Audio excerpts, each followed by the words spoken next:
Welcome to the KK Show. This is Ken. 我是凯莉。今天我们邀请到一个很特别的来宾来，我去了他的餐厅好多次，然后吃到跟他变成网友。那变成网友之后，然后我就干脆说，那不如你来我们的 podcast 上面聊天好了。好，我们今天非常开心邀请到 James Sharman 来我们的节目，耶 ！Thank you very much.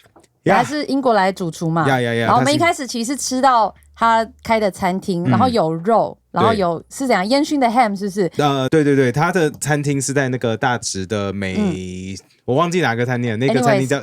就反正他的餐厅就叫肉，然后我觉得他早午餐很好吃，然后我拍了影片分享，然后很多人来骂我说你害我们吃不到。对，为什么要把大直自以为高傲的人们的小秘密景点播出去给外面的人？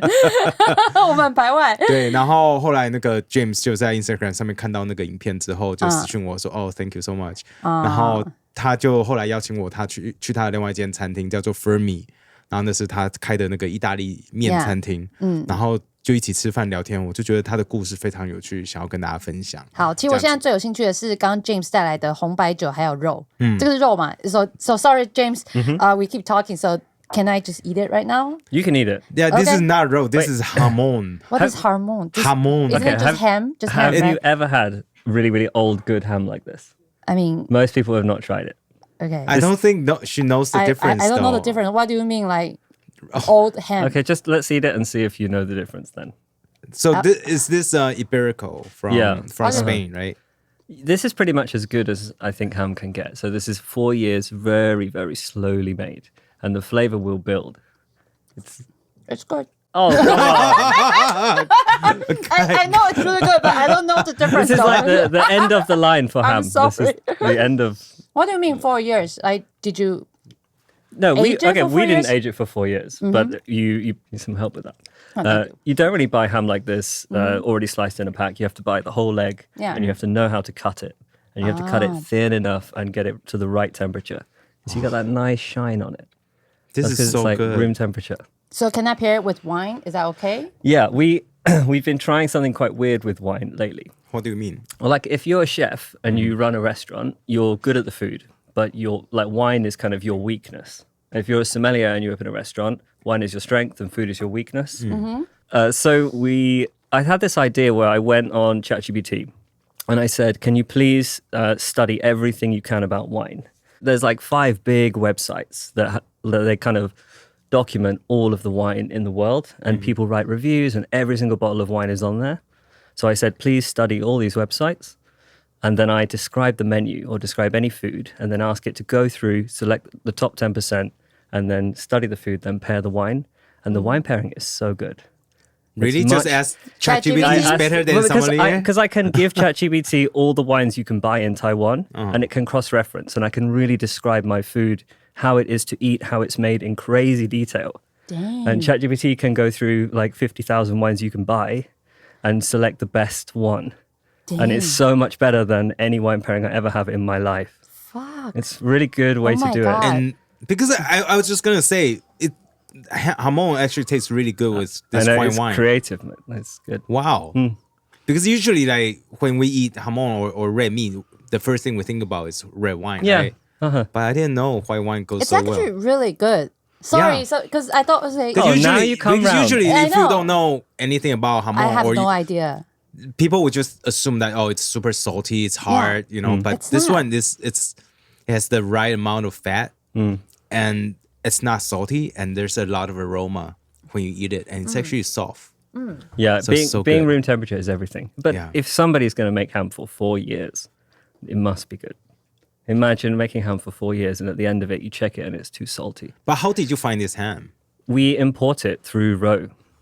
It's like the one thing they focus on so much. Actually, those guys, before I work with them, they are obsessed with ham. It's like religion for them. What? That was kind of how we teamed up. James, can you tell us how you got into the culinary world? Like, when I did want you to start, know, actually? so what brought you to Taiwan? So you are having all these restaurants in Taiwan. What's your background? Okay. I was 15 years old, and some circumstances at home meant that I sort of had to move out really young and needed a job, needed to pay rent. So I worked in a restaurant for a couple years. And I was sort of going to school during the day and then working at this restaurant in the evenings and the weekends, just like washing dishes and getting kicked around like you normally do. By the time my school was finished, I really loved the evenings.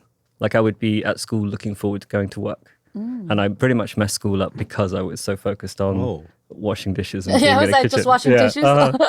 And then by the end of that, I was about 18 and I thought, I like this and I'll go to London. Because I grew up in like the countryside part of the UK. But the restaurant that I worked at, I was quite lucky. It had a Michelin star and I didn't know what that meant, what that was. I had no idea. It was just a restaurant and it was run by a friend of mine's brother. Oh, wow. So that was like my first exposure at a really... Was it legal to work in the UK when you were 15? I think he kind of bent the rules a bit. But I'm very grateful that he did because it gives you such a head start. Like if you've had 2.5 years in a Michelin restaurant or when you're 18 and everybody else is just starting, it's kind of, I think it's like when you learn a language. You know, when you're younger, you can really learn how to use the language. Whereas like now, if I learn Chinese, it's like talking to a dog. But you can really you can get a good feel for it. So that was a great start. And then I just worked my way up to that's like a list of 100 restaurants, the best ones in the world, and just worked your way up till you get to number 1. And then I was like, oh shit, I didn't really, can we swear? Yeah, of course. Okay, I was like, oh so shit. because you said you worked at Noma before, right? Yeah. So what was it like to work in? How did you even get into Noma? I heard it's really hard to is get it competitive? Like, how does that work? Back then, it was pretty wild. I think they used to get around 200,000 applicants for chefs per year. 200,000. It was ruthless. It was so ruthless. 20万人 around the world. Yes. Because everyone want to go there, right? Just to And how many see opens how do it they works. usually open among these 200,000 how many applicants? people So when I was there, we had 20 chefs who are like us that get paid. And then we used to have about 30 interns. And the interns would come, like every 3 months, we would have a new batch of interns. So you get like a couple of interns each chef. And they're the ones who like pick the herbs or pull the seeds out the strawberries one by one or like all this crazy stuff that they would do. It was mad. And you used to feel so bad for them because they would be in a different kitchen and they would be doing all these crazy little jobs that you can't imagine, like burn a beetroot, peel a bit of skin off, burn it more, peel skin off, burn it more. And they would be like 18 hours doing this in silence. And you oh my God, it's like an assembly line. It was wild, yeah. And then we would just in the run third out. world. It was wild. It's like third world. Slave labor. I had no idea what I was saying. Slave labor Yeah. still. It sounds And like those slave interns labor. don't get paid, right? No. No. Wow. See? But that was why the food was so special, is because for some reason, you can taste their sweat and tears. That's why it's so good. I'm so sorry. Bit of slave labor. Oh my God. But the food was special there, right? Like, what was the experience like working there, though? Like, how did you even get in? Because like, there's so many people. Yeah, did you trying start to as an compete for the 20 intern or position. how does that work? No, how I did it was there was like a list of 100 restaurants. So when I went to London, I worked my way until I got to this one restaurant called Tom Aiken's, which was number 6. Yeah. And then I pretty much begged him. I was like, please, I really like that guy. He's the most amazing chef I've ever worked with. And I asked him if he could help me get a job because all the chefs from the world's best restaurants know each other. So I asked him if he could help me. So if you get a reference from someone like him, you're allowed to go for a week for a trial and compete with other chefs who've been sent from other good restaurants. And you kind of have a week and you just sort of fight it out amongst you. And then like there'll be one job, maybe 2, but there was like a pool of you. That is so competitive. It was fun. So I asked him and he said to me that I'll do it for you, but I want you to go to Hong Kong and open this other restaurant for me first. And if you do that, then I'll do this for you. So that was how I found myself in Asia. Oh, I see. And you told me that you were on this documentary, right? Like, Yeah. Siri, how did you get into that? And can you tell us about this documentary? Because I don't think anyone in Taiwan know about this. Yeah, thing. well, I mean, it was a fail documentary, but we made it. But, We love the failures it was a fail. story. Was it ever aired? No, that's why. we No, I made know. it. No, we made it. Like we made the whole thing, and then it just never got bought. Which is sad. Yeah, so what like- happened? Because I saw the Instagram account for that Oh documentary, yeah, right? Yeah, you've really done your research. yeah, and then it stopped like 4 years ago. So I was so, what the fuck, what happened? Yeah. So what's about this documentary? Okay, so after Noma, I put together like a team of friends. They were my favorite people I've ever worked with. And we did this project. It's a bit of a long story, but this guy that I met in Hong Kong really loved the food I was making. And while I was at Noma, he sent me some money for no reason. What the fuck? He sent me like a lot of money. No string attached? No. Oh. It was wild. A Hong Kong local or a... No, he's an American guy, but living in Hong Kong. What? And he sent me like a lot of money. That's Dang. so... Why don't we To have me. friends like that? You should cook more. I think it's funny that you're talking to me instead of Ken. You should cook more. Just kidding.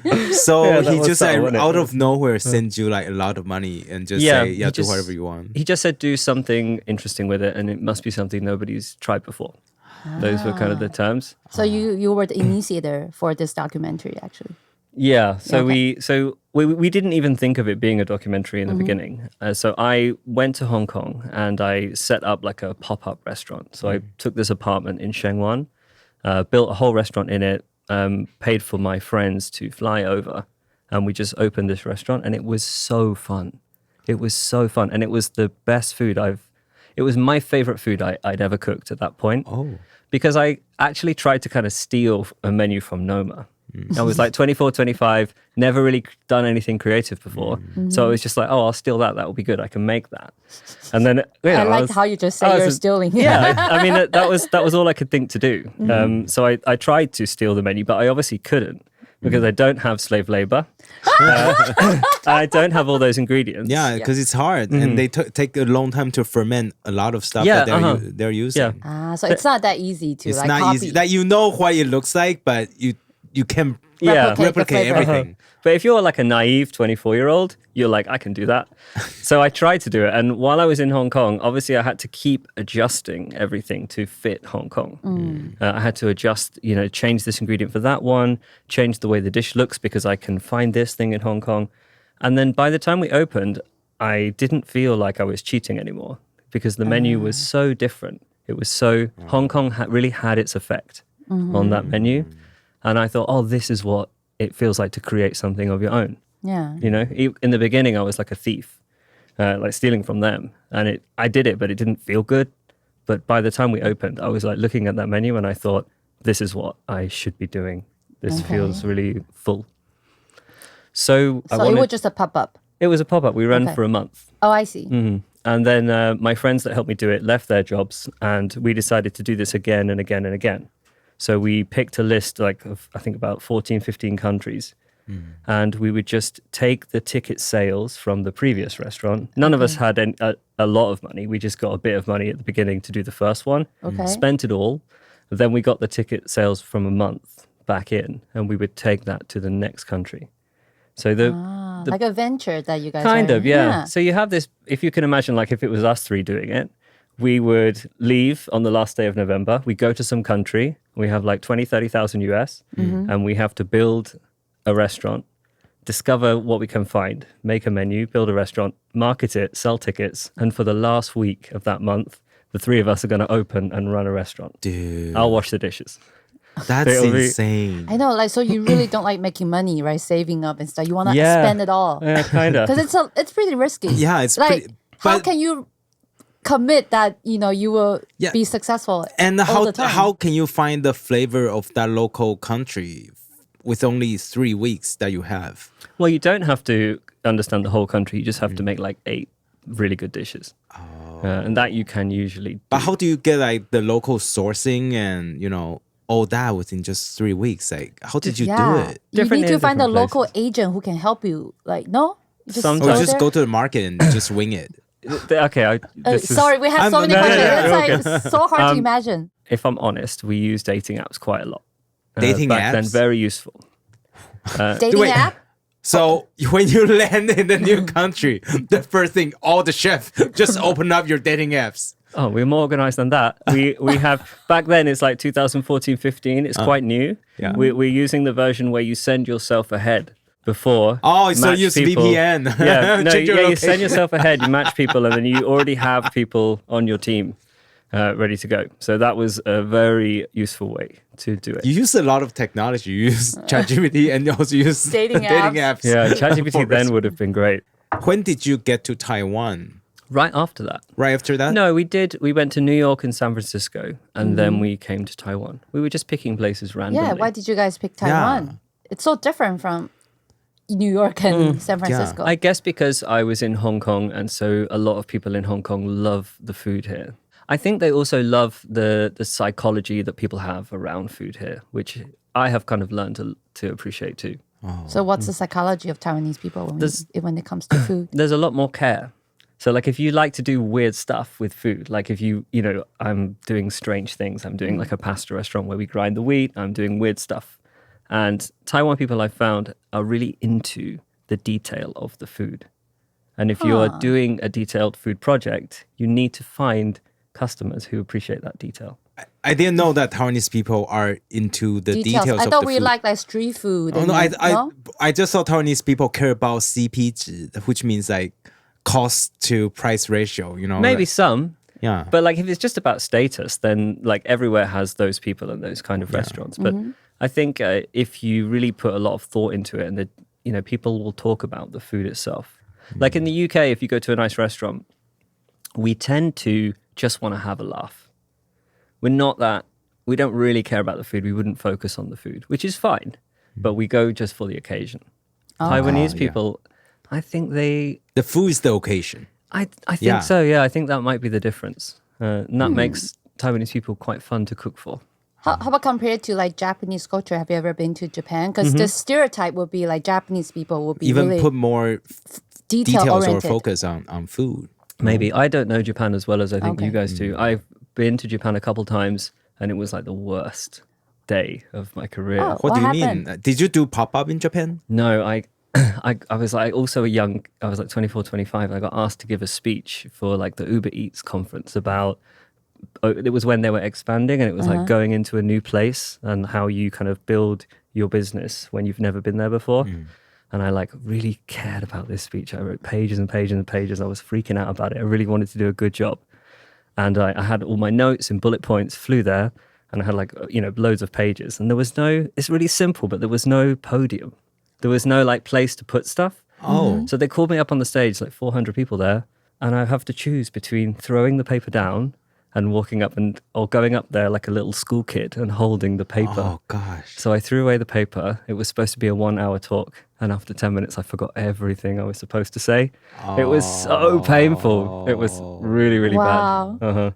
So I have not been back to Japan since that. I should go and heal that, I think. Yeah. You should definitely go. But I think it's funny. Since you're a chef, you should definitely go there more often. It's all right. Yeah, whatever she wants. So when you did pop-up in Taiwan, what was it like? Were you able to find the local helps that you were looking for, or where was the first pop-up? Where was the pop-up restaurant? It was so I met a friend of mine who's become like a very, very good, he's like, I don't know, he's like a godfather kind of thing to me. He's a very helpful guy, he's very wise. I met him and he gave us... On the dating app? I'm sorry. Not on the dating app. We want to know where to meet this kind of cool dating people. Apps are good, but not that good. Okay, I see. So he helped me a lot and he gave us like a location that we could use. And that was... For free? It was in Tianmu. We paid him, but he kind of went out of his way to help us. And then it's not as hard as you think. Like all you have to do is just go around and say hi to people. Like if you go to like a fish market or a veg market or like that's the basis. So if you want to understand the way the food works in a place, go to those markets because that is like the bones of everything. All the food comes from those places. If you're talking about the restaurant level, that's the root. So if you go there, you know what's available and then you can see what different people are doing with all the stuff that came from that source. I see. I think that's the key. So, how many countries did you do this documentary for? Like, did you actually finish all 14 countries? We did 14. We were hoping to do 20. Oh. But we ran out of cash in South Africa, I think. What happened in South Africa? I think, to be honest, we got sidetracked a bit. What do you mean sidetrack? We want to know so much about that. Somebody fell in love? Yeah. What? Kind of. I knew it. Yeah. How did you know? No, that with all the guys cooking, I'm sure this is going to happen. Yeah. So yeah, we got kind of sidetracked and Yeah, but we were quite proud of the 14 that we got done. But the challenge with that is not so much, you think it would be about finding the food, making the menu, but the challenge is like marketing. Yeah. And like, how do, it's like you go to Nairobi, how the fuck do you sell all those tickets? Yeah, and not every country use the same social media, right? So if you want to do marketing, I don't know. I mean, in that time, 2016 or something, we don't even have not Instagram. No, I just have like. Did you go out and hand out flyers? We made a. This is dodgy. Dodgy. Dodgy. I love dodgy you stories. Do? What is dodgy? 有点就是不太 OK 的。I like that. Okay, so we were always trying to get into like the local news, breakfast show, newspaper, that kind of thing. Yeah. But I found that when I messaged people, they wouldn't really reply. Nobody knew who we were. Okay. So we made a PR company, like a fake one with fake people. So it was called Hiller and Lane. It looked great. We made a website and everything. I would play Michael, and then he would have like an assistant that one of the other team would play. Oh my God. And we really got into it, like how you would email them, how you would talk to them. Mm-hmm. And we were able to negotiate a lot of publicity in each place because it just felt better. Like somebody's like, oh, my client is coming. We're going to do this, set up this piece. And we got into crazy situations with the help of those people. Like crazy situations, what do you mean? Like we did one in Oman. And in Oman that is the limit of how difficult it is to market and publicize something like that. So there's 2 really fancy hotels in Oman. So Michael, the PR guy, messaged them. I'm going to get in trouble for this. He messaged them. You can just, save the detail a little bit to save yourself. He messaged them and said, this is this project that we're doing, this traveling restaurant, which is all real and you can look it up and see everything we've done. And we just said, we're considering your hotel as the venue. And another hotel. And they both replied and they were like, oh, great. Like, that would be so good. Let us know if we win. Let us know if you choose us. Yeah. And if we choose you, then the whole team stays there and we will build the restaurant there. And like we share it, we do it together. But I think because of the way we approached it with them, they both felt like they really wanted it. So we picked obviously the nicer hotel. And it was amazing. It really helped us all recover. Yeah. Oh my God. So I don't know whether that's like bending the rules a bit, but that was... well, I think it's still within the rules because those you didn't cheat on them, right? Like they still benefited from your exposure. You did the pop-up restaurant there. I think you are really creative people. That's it's creative. You're just pretty creative. That's all. I don't know, maybe. I think when you're in that situation, you have to find a solution. You're forced to. So what's the most memorable thing that you remember from the 14 country pop-up that you did? Okay, I'll tell you a horror story. A horror story? I love horror story. Okay, fine. I have to make this short. Okay, we were in India. It's okay. It's a podcast. All right. Don't worry. We were in India. We were in Mumbai. Have you guys been to India before? Yeah, I've been to India. Have you been to Mumbai? No, I was only at the airport in Mumbai. I was in Delhi, the Golden Triangle. Oh, lovely. Yeah. Okay, nice. Well, Mumbai is a lot more chaotic. And we were there. We would spend a month in each place. So we have 3 weeks to get ready and then 1 month to do the restaurant. So we booked a fancy house, like a really nice villa, like a house in Mumbai to host the restaurant for the last week of the month. And the first 3 weeks we were staying in some shithole apartment because we were broke. And we were doing like all the media and stuff. I did an interview with a journalist and we did the interview and everything was fine. But she was super nervous, like more nervous than any other journalist I'd met. And at the end of the interview, she just said this sentence to me. She said, "How did you persuade Amitabh Bachchan to let you use his house?" That didn't mean anything to me either, but I will explain where it goes. So I was like, who is that? And she said, how do you not know? He's like the most famous actor in Bollywood. He's like an icon. And I was like, okay, thanks for letting me know. But I don't think it is. We bought this house on Airbnb. And she was like, show me. And it's this house and it says Pratachika Bungalow. And she was like, yeah, everybody knows that's his house. Like, that's common knowledge. Like, she was like, oh, my parents would drive by with the car and we'd see it. So it was a very, weird thing. And we were trying to work out what that meant. We messaged the Airbnb host. No real communication from them. So we just kind of were like, oh, maybe it's nothing. We don't know. The next day, the front page of the newspaper in Mumbai is a picture of me. And it was a picture of my best friend Kevin, but they cut out his face and they put this Amitabh Bachchan guy in.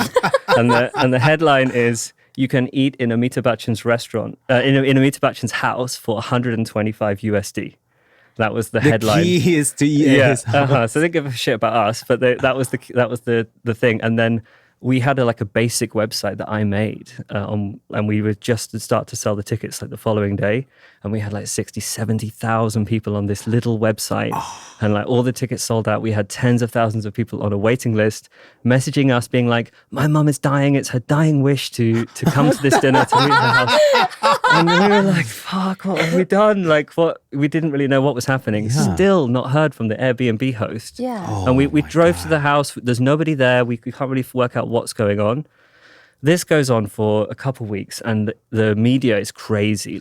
People on mopeds in Mumbai following us around with cameras and stuff the whole time. It really got ridiculous. Then finally, we receive a letter at the Airbnb that we're staying at. We receive a letter, and it's a cease and desist letter from this guy, Amitabh Bachchan's lawyers, saying that we're using his name to promote our restaurant. What? And we were like, oh shit. And so eventually we found out that the guy who owned the house we were going to go to was a huge fan of this guy and gave his house the same name. But it was nothing to do with this guy. And so we just got wrapped up in this scandal, and we had to publish a statement and go on the news and say, this has nothing to do with this actor. And then everybody canceled the tickets. We got a lot of hate mail. People really hated us.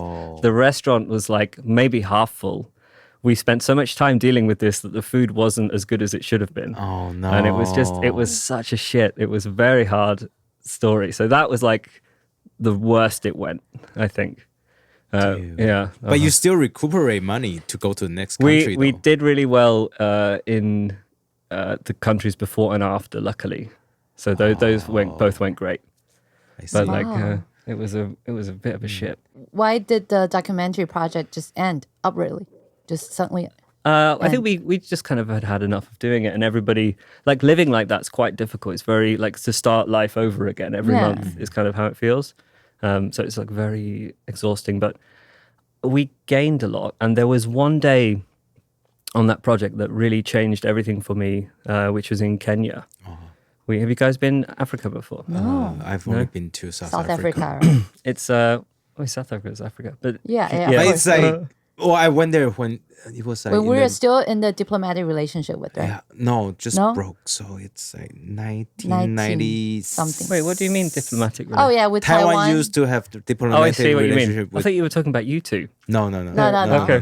Taiwan as a country. I went there before the 2000s, 95, 96. Okay. 1996. So I guess so I think South Africa back then, it was the nicer part of Africa.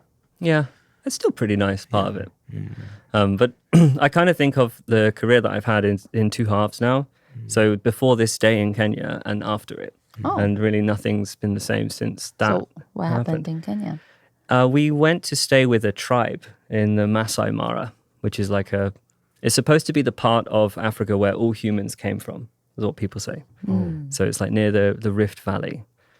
And we went there, and we were going to be cooked for by this kind of tribe. It was like a family. There's maybe 8 or 9 of them. And when we got there, when we met them, I was stunned by how healthy they looked. What do you mean healthy? Don't people just look healthy if they're not on the hospital bed? Compared to us, they looked healthier. They UK looked people, right? Compared to Anyone. even just our team. They look so healthy, their eyes were bright white. You could feel their mind is so sharp. This guy's 80, 90 years old, jumping around, chasing stuff. They just felt super happy and calm, and you just got this feeling from them that they're somehow different from us. And I was kind of still trying to learn ingredients, for the restaurant, to look for little things, herbs, new things I didn't know. And he was going to cook for us. There was a goat tied to a tree. And he killed that goat and cooked it for us. And he made us a whole meal we just all ate this entire goat. We drank the blood from the goat warm. It was like a whole thing. Like fresh blood, no boil. It was hot. Yeah, it was like it was Wow. intense. Wow. Yeah, That's we wild. all ate the organs like right out of the animal. Like fresh, like raw organ. Damn. It's so much warmer than you think it would be. Like if you like when you bite into a heart or something like that. It's like Are you serious? You bite Wait, into you the bite heart? into the heart? it's culturally you have to do it. Wow. Like it would be very rude not like to. Game of Thrones. Right? Yeah, it would be rude. Targaryen It would be rude. Like It would be rude not you to. would not be able to walk out of that village if you don't eat it. No. Yeah, you have to do it. Wow. So That was wild. Yeah, they were really weird, but they were all so fucking healthy. Like their skin was just insane. And so I started to figure out what they ate, and they only had ever eaten meat. They drink blood and they drink milk, and they'd never touched a vegetable, never touched anything like that. No leaves, no fruit, nothing. No salad, nothing. Not one bite. Not them, their kids, or anybody else. And so Damn. they had this understanding of food, and I was just like, what the fuck? No, I've just been cooking food for 10 years, and I know you need all this stuff. And I can't accept that these guys have all they eat is meat. And they are a lot of the time raw and meat. they're the healthiest looking people I've ever seen.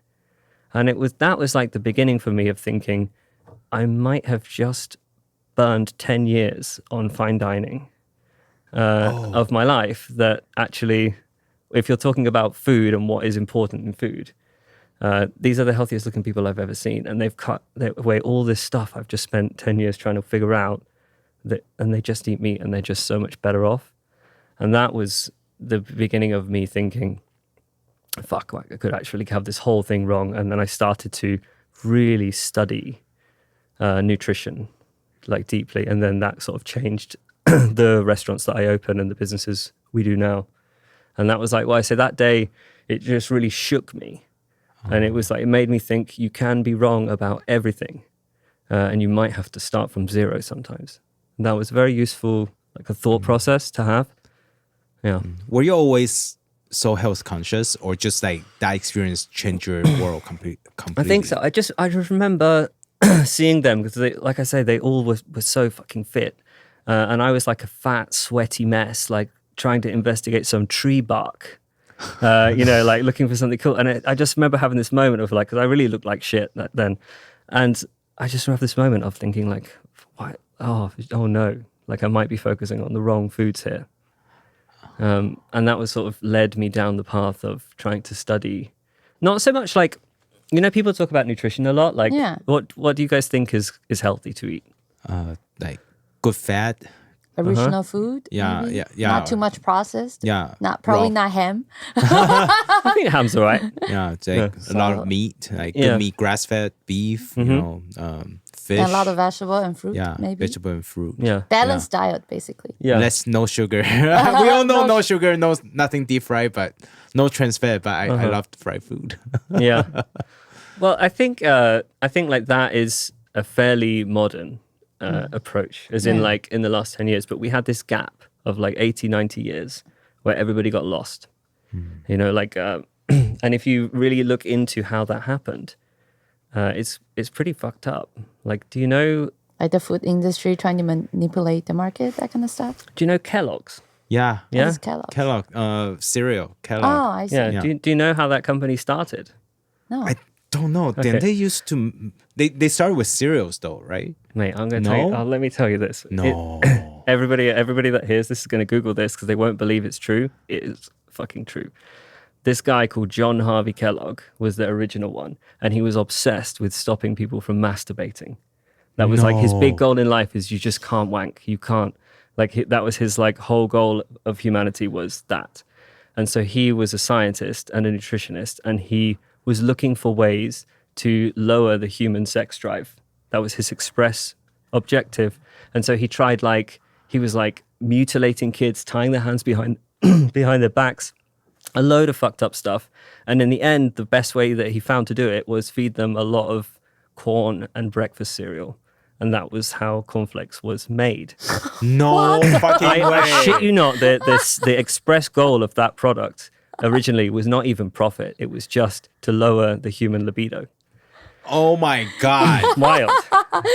Now Ken was so mad. Yeah. No, just like, why do they still sell it in the States? I don't understand. Because it sells. Like it's... Because it's a lot of sugar, right? People tastes good. taste good with a lot of sugar. I know, but it lowers your sex drive. Like it's... And there's a lot of other stuff. So like that is just one example of hundreds that when you really look into them case by case, things start to make sense. So I think of nutrition in terms of our restaurants and the work we do. I try not to get too caught up on the science of like this cell or this food or this insulin or da-da-da-da. I just think what works, what is the outcome? Because you can go to like see a lot of doctors and they have practices full of sick people. But those people are sick. So what that doctor is saying might not be true. And there's like 10 million people that I can find directly on the internet that change things, that like meat, a lot of meat and cut out like seed oils and stuff. And they are so much healthier. So I can skip all that stuff that I'm not that interested in. And I just want to know what works. What were the outcomes? And there's like, I don't know how many people are on carnivore diet now. There must be 500,000 to 1 million. And I don't think any one of them has cancer. Like we can't, I would love to, not love to, but it would be interesting to find it. But like, I can't find anybody who's done that carnivore diet of like meat and water that has cancer. Can you tell us more about this carnivore diet? Because I know Isn't it's influencer? It's like a big influencer trying to do that. Joe Rogan is doing it. Right? Yeah, but a lot of people in the States are doing it now. But I think it's still a very new concept in Taiwan. All I know is that for carnivore diet, all you eat is meat. That you don't eat vegetables. Is that it? Just all meat? Yeah, like I do. No like, rice? Nothing? No. Oh, I can't eat without rice. Yeah, how do you eat meat without rice? You can't even have raw fat anymore.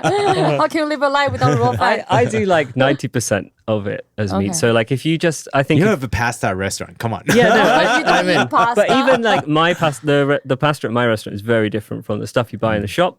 But like you basically, if you eat a steak every morning, then that's kind of sets you up and you're not that hungry for the rest of the day. I mean, I don't know what, maybe everybody's different, but I'll tell you what happened to me. I did 6 months, 5-6 months of steak and water and salt. Nothing else. I would occasionally have for real sparkling water as a treat, like as like a luxury, but steak, water and salt. No salad, nothing green, no juice, no fruit. Even one bit, like steak, water and salt. How did you feel after that 6 months? I'll tell you what happened to me. Okay, so I'd always had a body like a pear. Like my whole life, that went away, and like I just got in great shape by accident. I didn't change anything else. Like, you know. Okay, I'm doing that. Just change that. Oh, what? That was one thing. But like all these things are weird. So the other thing that I can't explain is I used to wear glasses. Like I used to have a prescription. I couldn't read a computer screen. I don't need them anymore. No. Does it have to be steak or just all meat will be okay? Any kind of meat. Would chicken work? I don't know. Like steak is pretty expensive. If you want to eat it every day, it's not. Yeah, you need to have a restaurant. What the fuck? Yeah, I'll hook you up. Like, it's so fucking hot. Like we can do it together. I'll buy a lot of steak at scale, and we can just share it up. Oh my god, that's hilarious. Yeah, we'll just go buy, get it from you. Oh my god. Worth it. But yeah, I don't really know. I'm not an expert about it. I can just tell you what happened to me. Okay. So I didn't need glasses anymore. You feel super calm. You feel really great. But I think a lot of people, once they try it, they won't go back. Like you don't meet that many people who do it and then they're like, oh, I'm not doing that anymore. Okay. And I think the thing that gets people really addicted is probably sex. I think that's the thing that hooks people in, because when you have sex on that diet, it's very different than like on a regular diet like we all eat. How is it different, if you don't mind me asking? I'm so curious. It's a bit graphic, but it's just everything just works better. Okay. I would say. Like, so you kind of raise the level, and then once you've had that, you don't really want to go back to not having sex like that. So from a male's perspective, have you ever known any female doing the same diet? So no, not that much. Like I think it's like a bit of a scale. Okay. But I just think like intuitively, this is going to get me in trouble, but it is true. It is really what I think. Like intuitively, like I can't imagine myself thinking, oh, I just really want to have sex with that vegan. Or like I had this amazing sex. I just can't. Oh my God. That's hilarious. You know what I mean? I'm so sorry. Like it's in you. Oh my Go God. have sex with that vegan. Oh my God. But she can balance out the pollution that you made. Maybe. Right? She's offsetting your carbon. I know, your carbon footprint. We need vegans if we got more people like you. Oh, that's hilarious. I don't know. There's just something in me that, like, when you meet somebody that eats a lot of meat or eats really well, you can just feel this strength that they have. And when you meet someone That's how you connected with Ken, maybe? yeah, same page.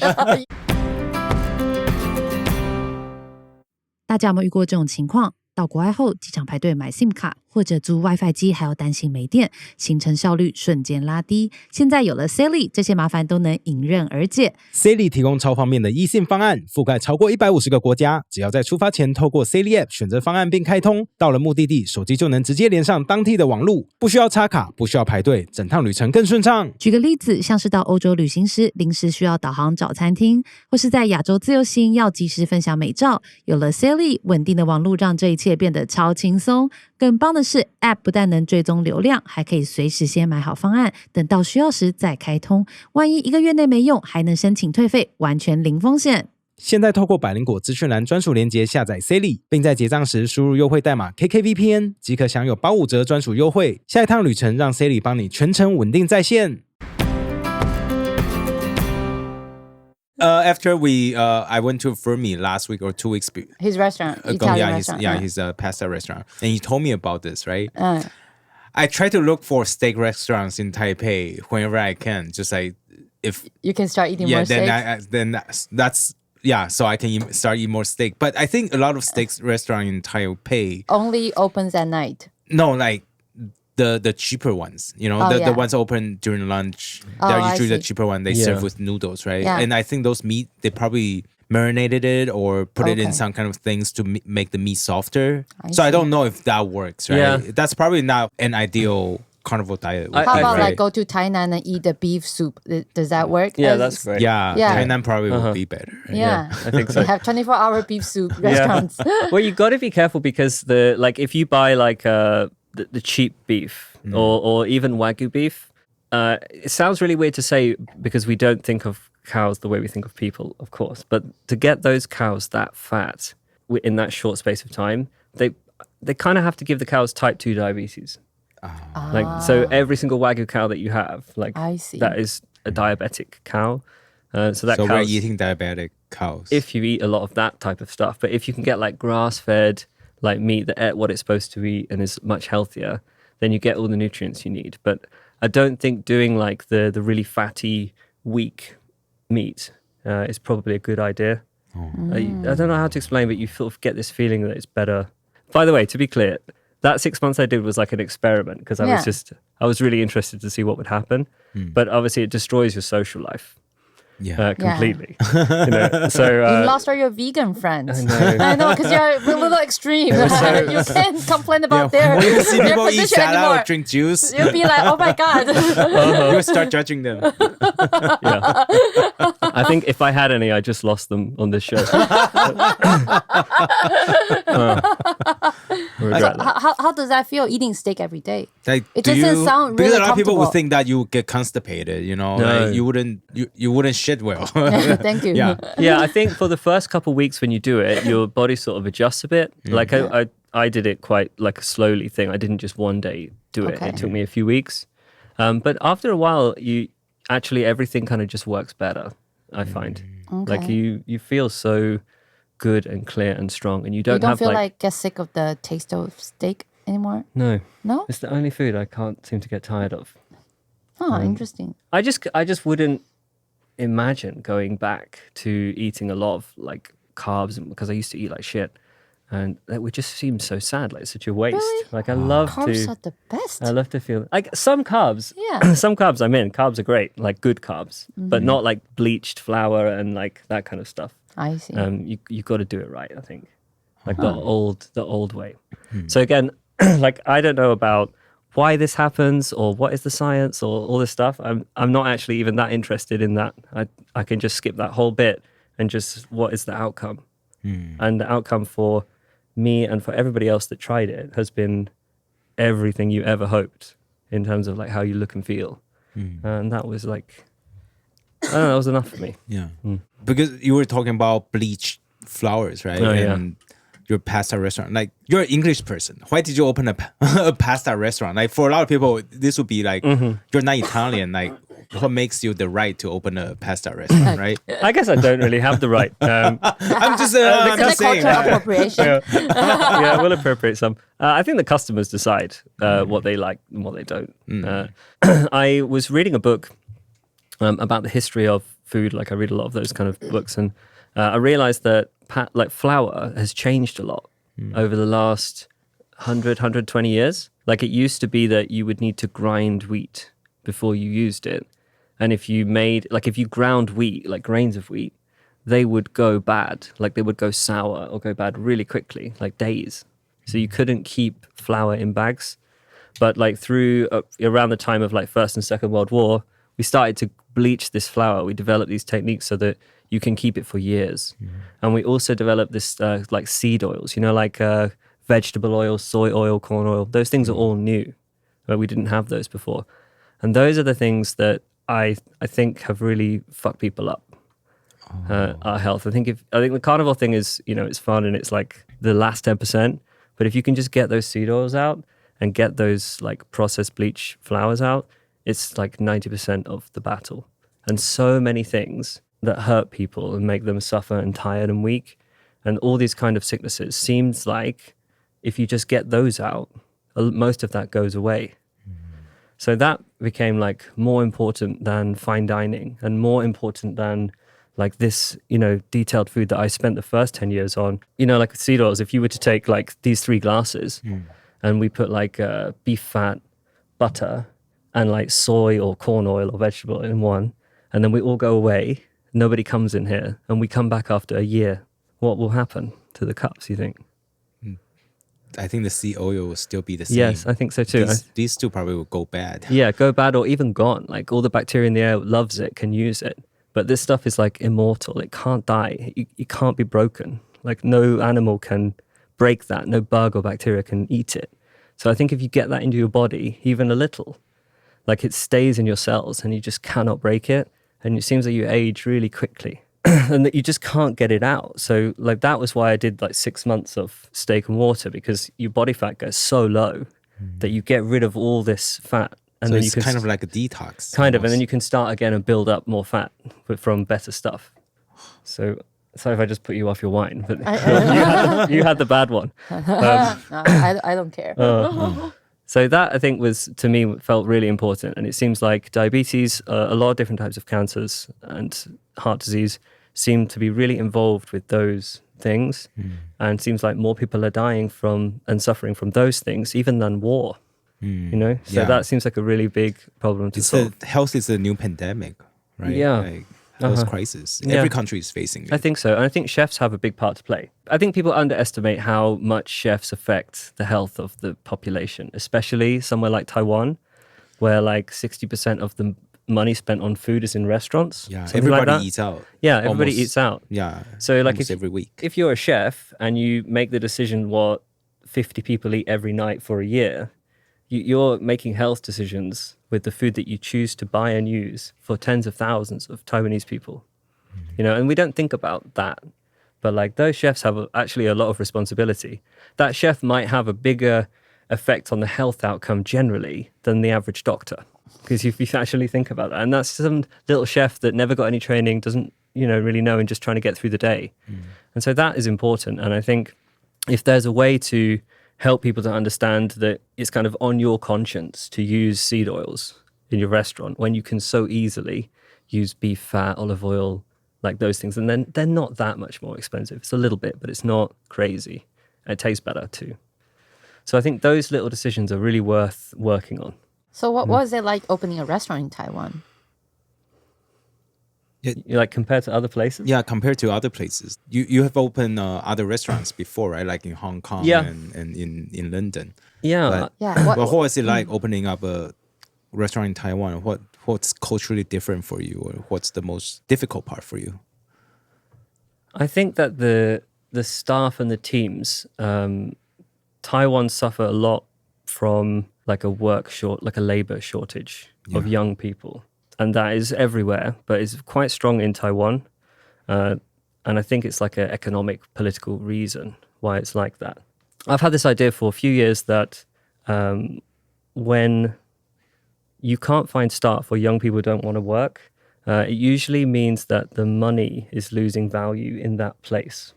And so I know that seems like maybe a strange idea, but when we were going around different countries years ago, you would see this kind of link between how young people really wanted to work and what the currency in that place is like. And I know that sounds super weird.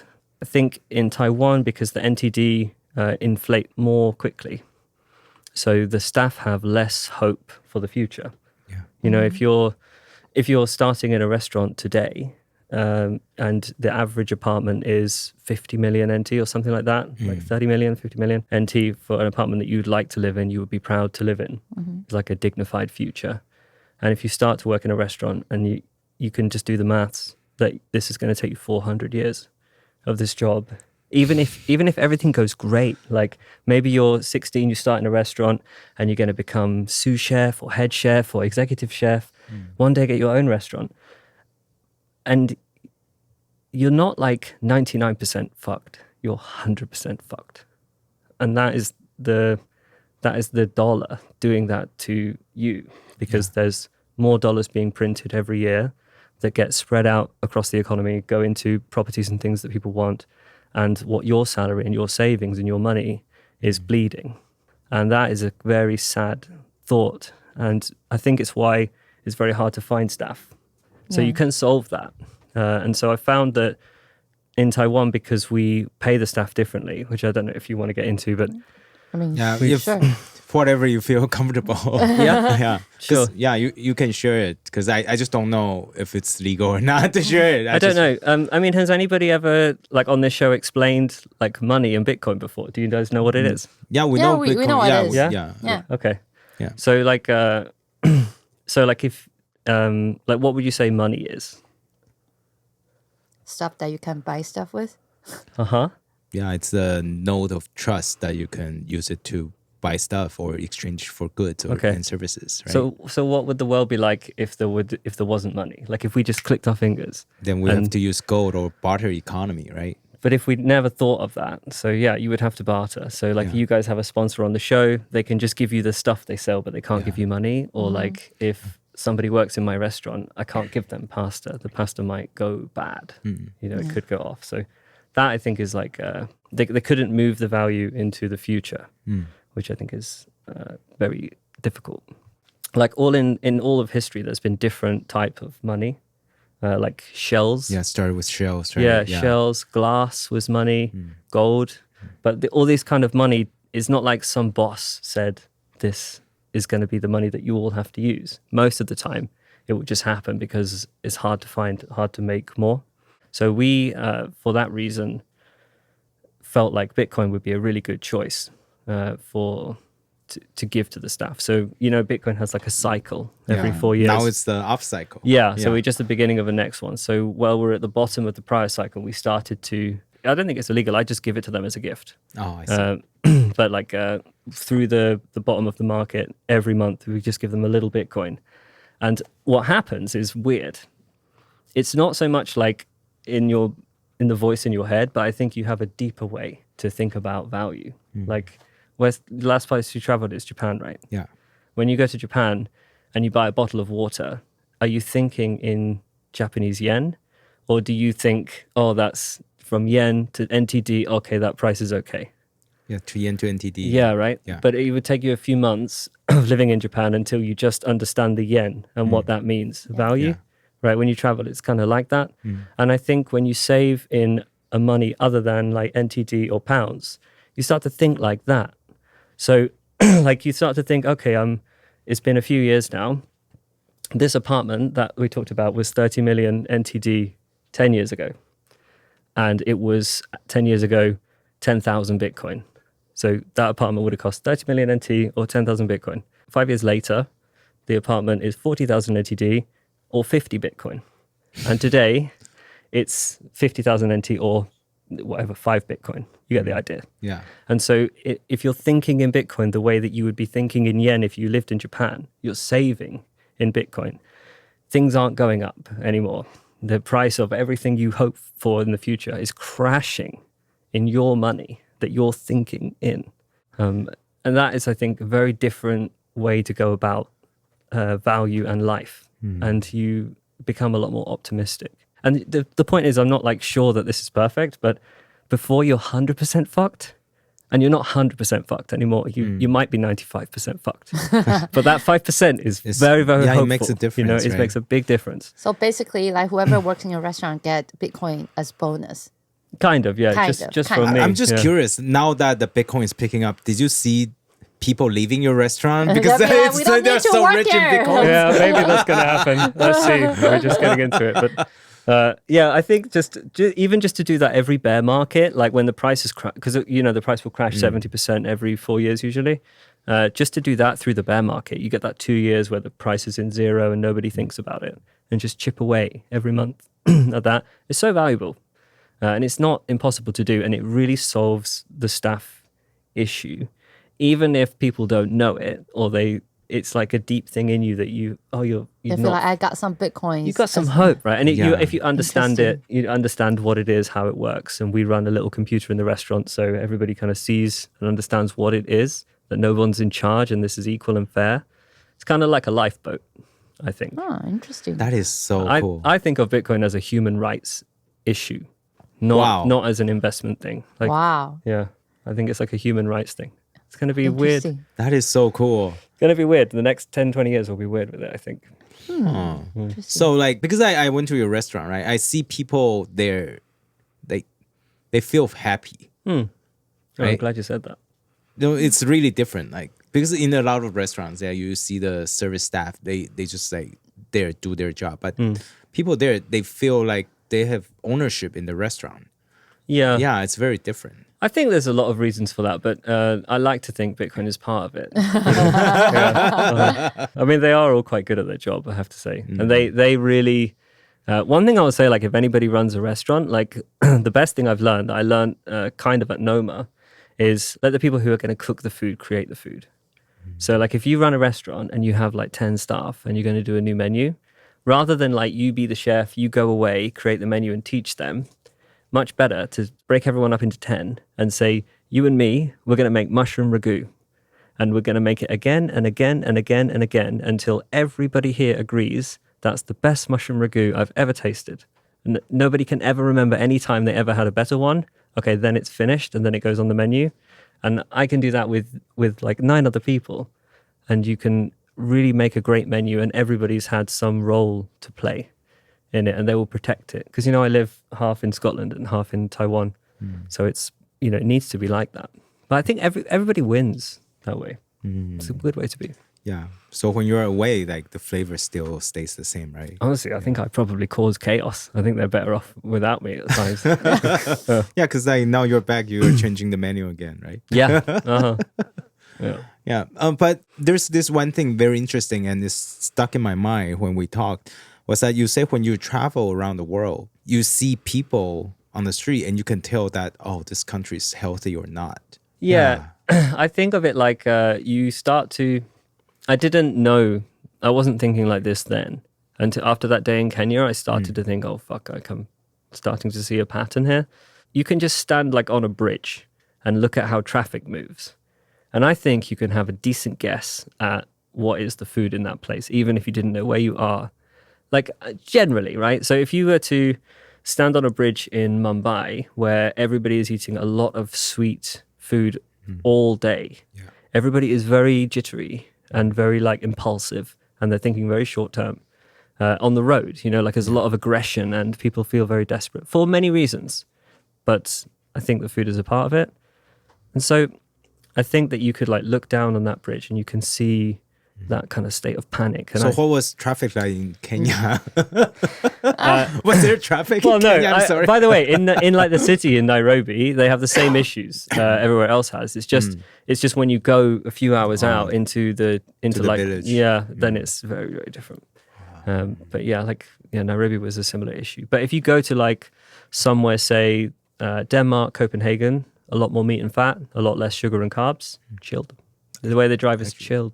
That is true. Those folk are chilled That out. is true. And also less populated too, though. Yeah, true. Last time you mentioned that you just started this new project, right? You are opening up a supermarket. Yes. And you're very passionate about this project. Yes. And you say that the traditional supermarket in the UK is killing people. Can you tell us about this? Like, how are supermarkets killing people? I'm sure a lot of people don't understand what you mean when you say that. Well, yeah, sure. Well, we had this idea where we, the same friends that we traveled the world together, we did this supermarket together. So we kind of all came back together after years. And we just wanted to do a supermarket, but the twist would be you don't slowly kill your own customers. And by that, I'm talking about like seed oils and processed foods that have to be in this food the supermarket sells, otherwise their model doesn't work. So they need to have food that can sit on a warehouse for a long time. They need to have food that lasts for months. And it needs to be very, very standardized. So we kind of got to thinking that, because in the UK, supermarkets are a really big deal. Like more, we don't eat out as much in the UK as Taiwan does, but we use the supermarkets a lot. We figured that's the point in the system. Like that supermarket level is like the point in the chain that is the problem, I think. Because like if you wanted to buy like healthy food for your kids and your family, like everybody does, right? You want to buy healthy food that's good for them. Like you care about that. And let's say everybody feels like that, pretty much, unless you have someone crazy that like wants to give you bad food. Then like, why is that food not available everywhere? Wouldn't it be?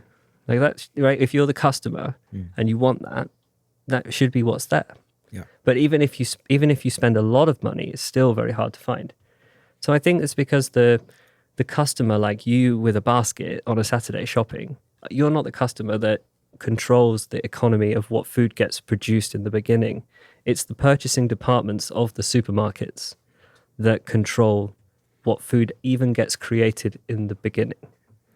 Right? So they will commission, farm 50 tons of wheat, bleach it, process it so that it's no use to anyone and it will not go bad for years and years, put it in bags and keep it in that warehouse. That is the food system. So the farmers respond to those rules, those purchases from the supermarkets. So that's kind of the level that you have to try to replace. What we've done is we bought like an old, it's kind of like a deli, like cafe type thing, but it's a very old building in Scotland. It's like 300 years ago, it used to be a grocery store.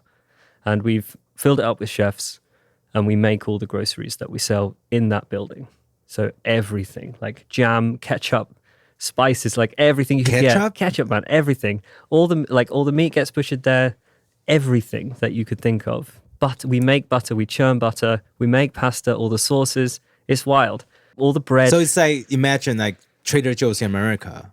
Yeah, right? They have everything's at Trader Joe brand, but yours is everything's made by you guys. In that building. In that building? It's like if you went to Trader Joe's. Everything's...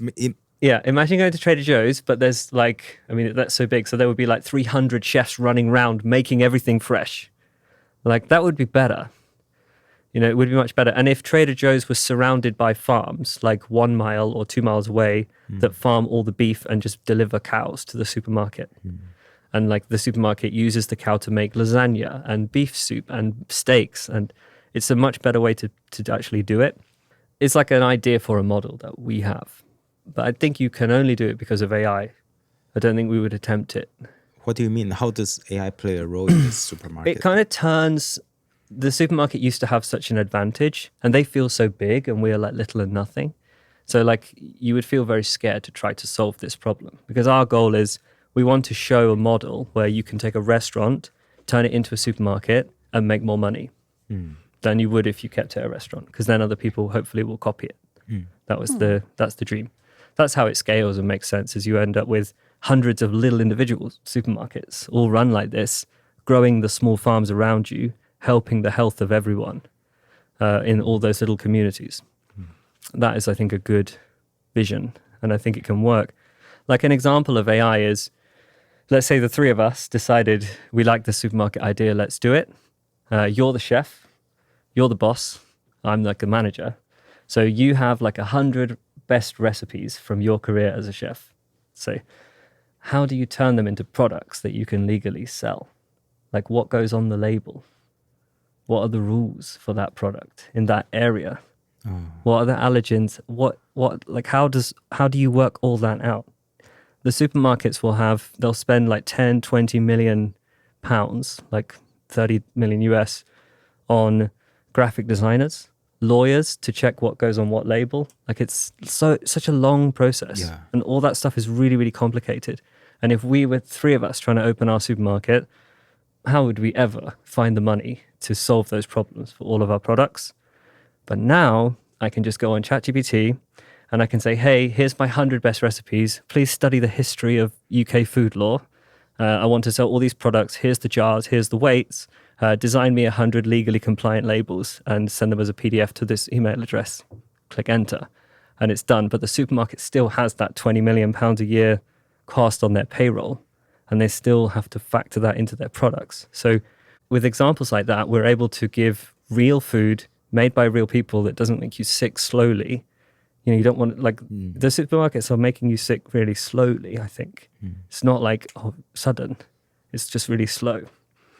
And we can beat them on price in a lot of cases too. Really? Even the price? Because people would assume that, you know, everything's handmade on location at a smaller quantity would be more expensive than, you know, Carrefour, for example. Some things, but think of all the unnecessary costs that they incur because they just don't use AI.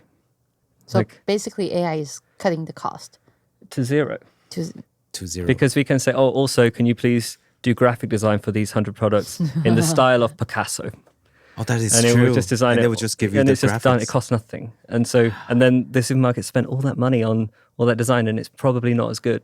So there's a lot of examples like that where we can't beat them like for like on every price, but product for product, easily we win. Because all of our costs go into the farmers, the ingredients, and the people to make that food, and then you just buy it fresh. So like if you buy stuff online from that supermarket, which we haven't really gotten to yet, in most cases it's not been made when you buy it. It's not sitting in a warehouse. If you do your shopping, we'll make it the next day and then deliver it to you after. So it's like your friend cook for you.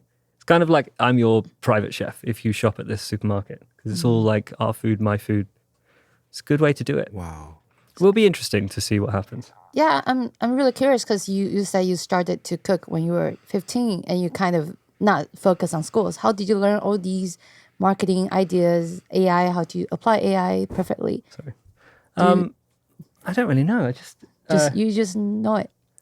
I think you just have to think from the beginning, I think, is like very helpful. You know, if you're stuck inside someone else's way of thinking, it's very hard to learn new skills.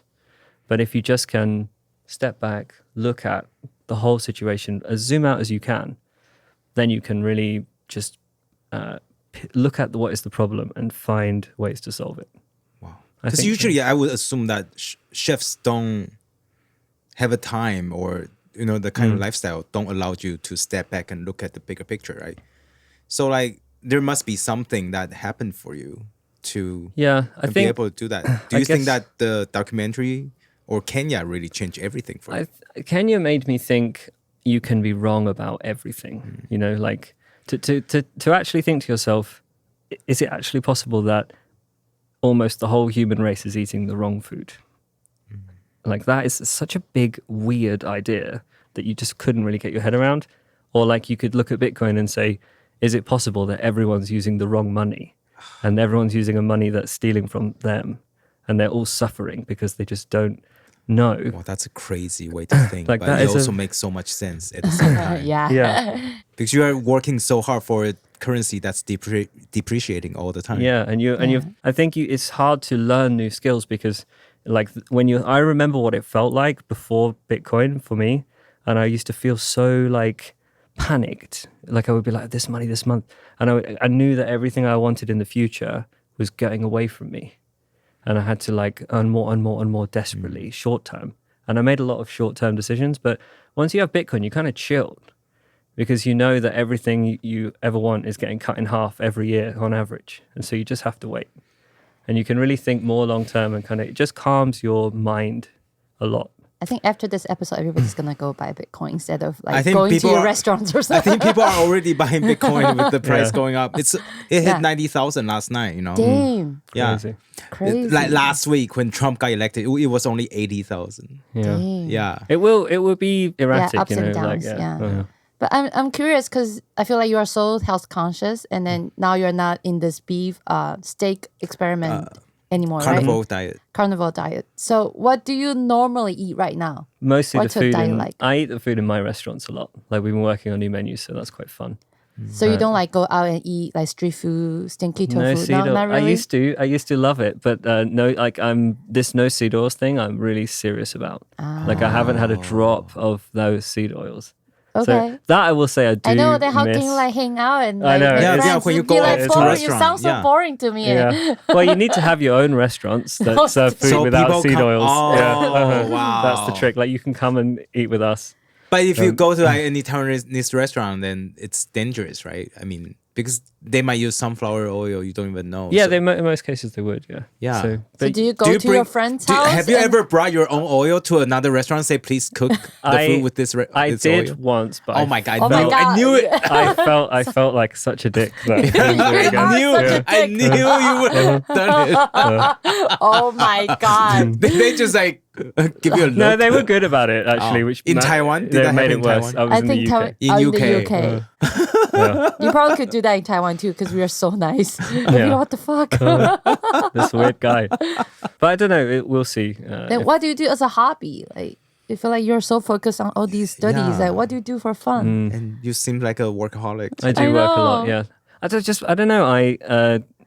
This goal just about like fixing the food just feels so big. It feels like you're trying to save the humanity. Well, no, I mean like a lot I of. feel like you don't have time to have sex, and then you were talking about how good the sex is after the carnivore diet. Like, when did you even like? I just know that. Dating like, app. it's very addictive. I deliver to a restaurant. I'm just kidding. I better eat my food in the restaurant.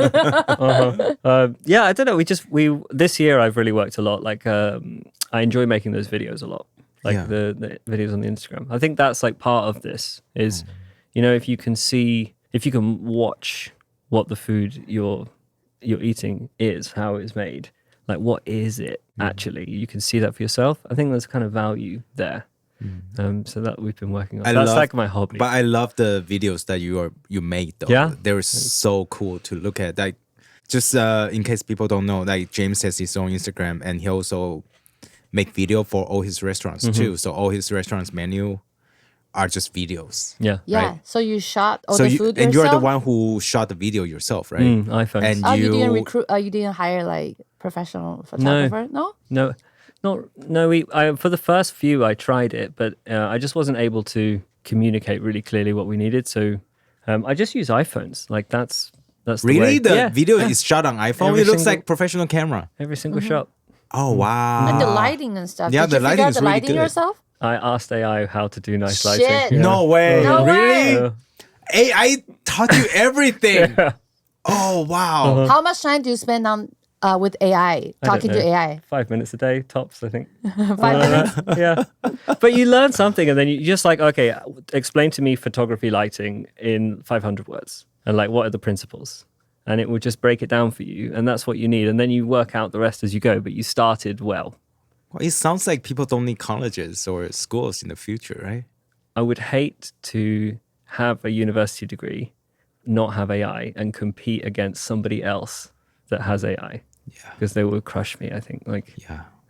you know, to compete to create the same product or service would be a scary thought.